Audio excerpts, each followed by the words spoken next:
जय जिनेन्द्र बंधुओं, लीजिए प्रस्तुत है आपके सामने एक और गुरुमा विज्ञानमती माता जी का जीवंत संस्मरण।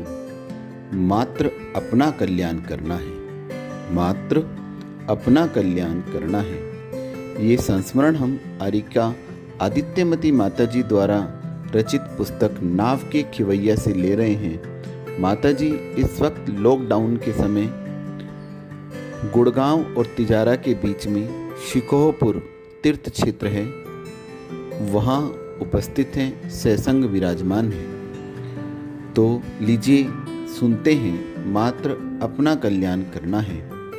एक ब्रह्मचारी भैया ने पूज्य माता जी से कहा, आपके निमित्त से बहुत सारे जीवों का कल्याण हो रहा है। यह देखकर सुनकर बहुत खुशी होती है। आप इतनी सारी साधना करती हो, संग भी वृंदिगंत हो, उसकी भी चिंता रहती होगी, फिर भी आप इतना सारा कार्य कैसे कर लेती हो?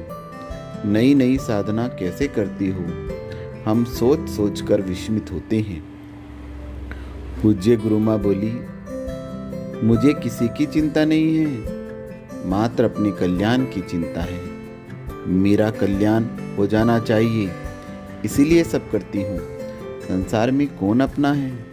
पहले तो संग किसका है, फिर भी बढ़ रहा है, तो सभी अपने अपने कल्याण की भावना से मोक्ष मार्ग में बढ़ रहे हैं। मुझे क्या परेशानी? हम सभी साथ रहते हैं, आगम की आज्ञा का पालन करना है, लेकिन मैं किसी को अपना नहीं मानती हूँ और किसी का कुछ विकल्प नहीं करती हूँ। गुरु से मुझे मिला है सो बता सभी को देती हूँ, पर तुम उसका कितना उपयोग कर रही हो, इस उलझन में मैं नहीं उलझती हूँ। मैं तो हमेशा यही चिंतन करती हूँ कि मुझे अपना कल्याण करना है, सो अपने सारे काम स्वयं ही करना है। मेरा कर्म मुझे ही भोगना पड़ेगा, कोई दूसरा साथ देने वाला नहीं है। तुम भी ऐसी ही धारणा बनाओ। वैराग्य के साथ ही जीवन जीना चाहिए। वैरागी को संसार की भोग सामग्री, इधर उधर के कार्य विषधर से अधिक भयानक लगनी चाहिए। कब इनका जहर चढ़ जाए कह नहीं सकते। भोग का जहर चढ़ गया तो योग समाप्त हो जाएगा। इसलिए सदैव वैराग्य, संवेग, अध्यात्म, कर्म सिद्धांत साथ रखना चाहिए, तदनुसार आचरण करना चाहिए।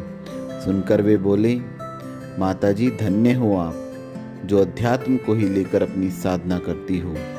हर प्रसंग में कर्म सिद्धांत को साथ रखकर ही आप सदैव प्रसन्न रहती हो, संक्लेश से बचती रहती हो। अब मुझे समझ में आया कि आप अपनी विचारधारा से, सोच से साधना, आराधना सभी कर लेती हो। मुझे भी शुभाशीष दो, मैं भी ऐसी ही धारणा बनाकर मोक्ष मार्ग पर आगे बढ़ूं और अपने लक्ष्य को प्राप्त करूं। इसी भावना से आपके चरणार विद में नमन है, नमन है, नमन है। वंदामि माता जी, वंदामि माता जी, वंदामि माता जी।